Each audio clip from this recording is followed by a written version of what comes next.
Hey everyone, so we are into Module 9 at this point, and this week we are looking at cognitive behavioral therapy, CBT. If you're kind of looking at the module as a whole, I've divided it out based on some information that's specific to REBT, and then other specific information for CBT. Corey decided to kind of combine everything into one chapter of the text, which is a pretty lengthy chapter, I know, but a lot of useful information. Why? Because CBT is one of the most frequently used therapeutic approaches in this country. You'd be hard pressed to find an agency setting where people aren't using CBT in some form or fashion. Managed care outlets like it, insurance companies like it. It is incredibly evidence-based, and I know that I continue to try to explain the importance of using evidence-based practices, but what Aaron Beck has done throughout the past decades with his work around cognitive behavioral therapy is just incredible in terms of showing that it works, showing the efficacy of CBT to the degree where it works to prevent relapse more so and better than medications. And so it will likely be appealing to you because it makes sense, I think. If we're looking at CBT as in a grander scheme, it makes sense. But overall, if we're looking at cognitive behavioral approaches, kind of REBT and CBT together, they both came up at the same time.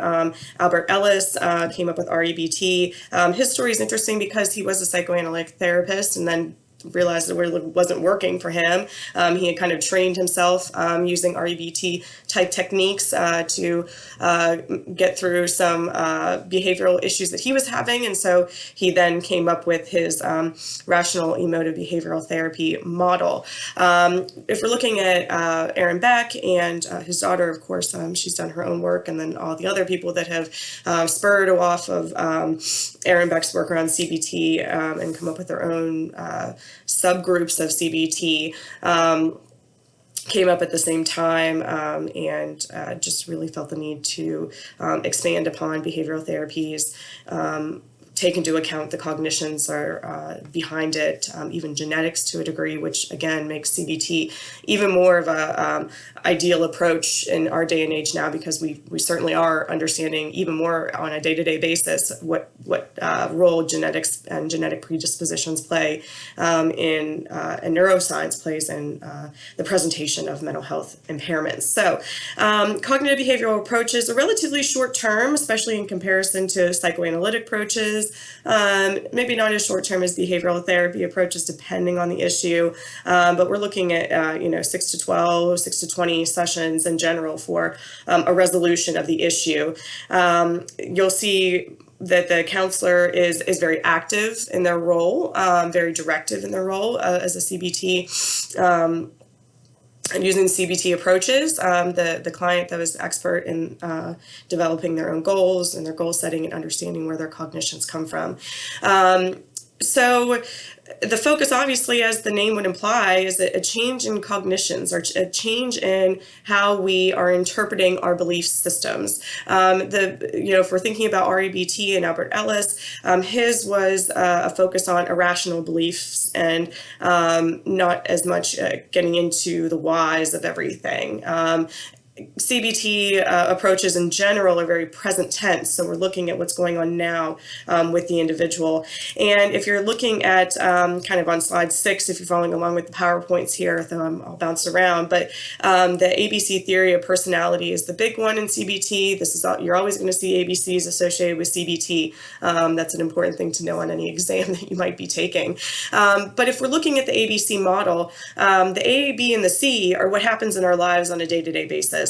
There's an activating event, and that could be anything. That could be something as small as a person saying, hi, how was your day, to the drive-through worker and that person not responding back, to a more traumatic type event, like a car accident or something along those lines, that then results in us developing some type of belief about whatever that situation was. And the consequence is that it's lasting, it sticks with us, and it changes our behavior down the road, or it could intensify and then develop into anxiety or depression or any number of things, phobias, things of that nature. The D, E, and the F, that's where CBT therapy and that's where counseling comes into play. Is that the activating event can't be changed.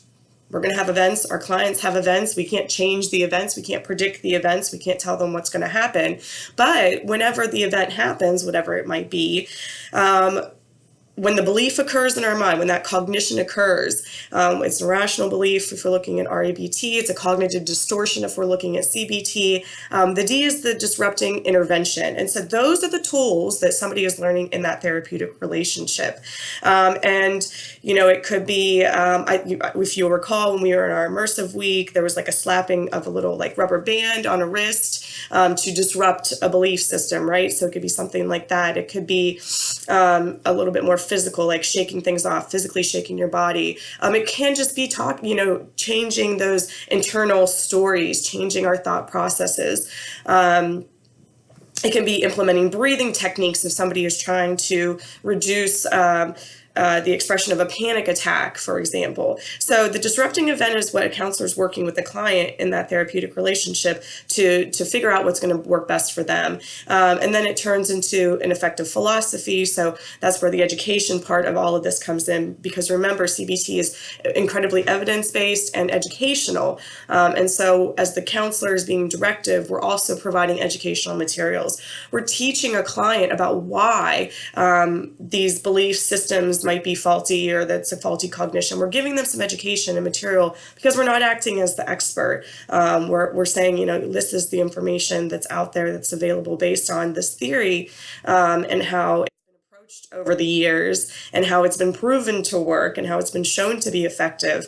And so people are then able to change their philosophy around what's going on. And then that produces a new feeling, whatever it might be. So I know that I always stress developing concrete measurable goals with clients, and that goes for a lot of these theoretical approaches, but really very much so for CBT. And that's how we saw it become such an evidence-based practice, is because counselors in their directive stance are developing these objective, measurable goals with clients that then they're testing out.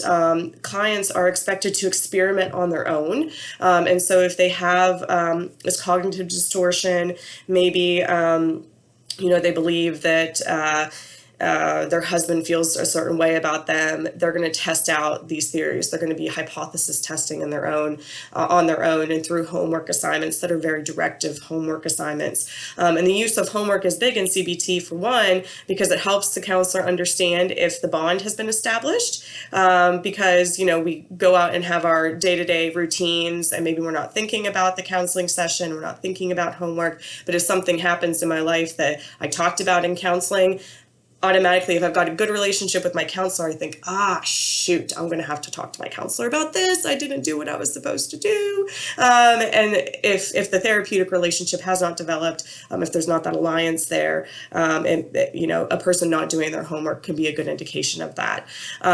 Also, because it shows that there's investment in the actual process. So if a person is completing the homework, that means they're invested in it. Albert Ellis, to kind of flip back, had these masturbations where we tell ourselves, we internalize these thought processes, again, these irrational beliefs that I must do well, I must be perfect, I must get straight A's in my graduate program, which is a bunch of ridiculousness, right? Because people rarely look at GPAs. But telling yourself these things, and then when something happens that goes against that, that's when the problems begin to arise, right? The anxious feelings, the behavior changes. So within both of them, within REBT and CBT, the goal is to really look at what happens with the individual when those beliefs pop up in that moment. So you might be taking a client back through their stories to say, in that exact moment, what were the feelings that you were feeling? Was your heart racing? Were you breathing heavily? What stories were you telling yourself immediately afterwards or a day later? And so you're going to be getting into the very specific nature of what the individual's cognitions are, obviously, again, as we're thinking CBT. Lots of application. application to pretty much any setting. It's a good theoretical approach even to use with multicultural populations or cultural populations or diverse populations, although it is thinking about an individual's cognitions and beliefs. So we do have to take into consideration that an individual's belief systems may be based around the cultural beliefs or the regional belief system, and so we have to take that into account in order to be successful in that relationship again. Odds are that you probably taken the Beck Depression Inventory at some point in your life or a variation of it. There's an anxiety inventory as well. They're widely used. I mean, even when I had my son last year, a new thing that the pediatrician started doing was incorporating some of the Beck Depression Inventory questions in every single one of the checkups that he had on a month-to-month basis to figure out if I was feeling depressed. So it's widely used and effective, again, very effective. I think that's where I'm going to kind of leave it because I don't want to overdo it because you guys have a lot of videos to watch this week. One of them is the third in the Gloria series with Albert Ellis. So you'll get to see his approach to REBT. It's pretty quick. He moves pretty quickly through it. And it's completely different than what we saw with Gestalt, obviously. And then a couple from the CBT perspective. There's one specifically that I have in there that's cognitive behavioral tools. It's a little bit lengthy, about half an hour, but the presenter really does a great job at explaining the behaviors, the thought processes, and the feelings that we might take into account, the cognitive distortions that might be there for a client, and the actual tools and techniques that can be used. Some of the things that Corey talks about in the text, the homework type assignments that can be used for a client. And there's another one that, sorry, I'm flipping through. You'll see Aaron Beck talking. I do encourage you to take a look at the Beck Institute for Cognitive Behavioral Therapy website. It's very robust, really useful. And if you're interested in practicing CBT later on, you definitely would want to get some additional training in it just to ensure that you're competent in using the techniques right. They have lots of handouts that they oftentimes use for individuals. And the Therapist Guide to Brief Cognitive Behavioral Therapy is very lengthy. I put a little note in there too. I found it online, and I think it's robust in that it kind of really goes through in detail what CBT looks like in a therapeutic room. And also, more importantly, there are a couple of examples of handouts that a CBT therapist might be providing to their client as a homework assignment or as part of that educational experience that they're getting in the appendix of the manual. So if you don't read through the entire manual at all and you just skip to appendix A and B, if you're that would suffice for me so that you get an idea of what therapists are using. Overall, as you guys are going into the next series of videos and you're practicing some of these techniques, just remember that, a lot of times counselors do have handouts for people. They have their folders of information and educational things. You might be doing an exercise right there in the therapy room, like with your client. And that's okay. That it's not just always, the back and forth discussion, although it can be certainly. That's therapy in and of itself. But there, as you'll see, especially with some of these, the theories that we're going to be looking at moving forward with feminist therapy, narrative therapy, contemplative, complementary alternative therapies, where you might be actually doing some meditative exercises in the therapy room with a client, solution-focused brief therapy, again, like scaling questions and writing things down and doing things on paper, even to a degree, I know this is going back a week, but DBT therapists sometimes will even use visual depictions of somebody's behavior. And so a lot of times we are using these outside resources. So feel free, feel free to print out some materials or do that with a client in your videos to test it out, see how it feels. Not that you have to, but it can be really useful. It can be helpful for you to get a feel for what the educational piece of counseling looks like, because that is the piece of what we do, is we provide some education to our clients so they better understand what's going on with them, and as part of the overall therapeutic process. So I feel like that was a lot of fast talking, and I apologize for that. But I don't want to keep you any longer. Have a great week, and I'll talk to you all later.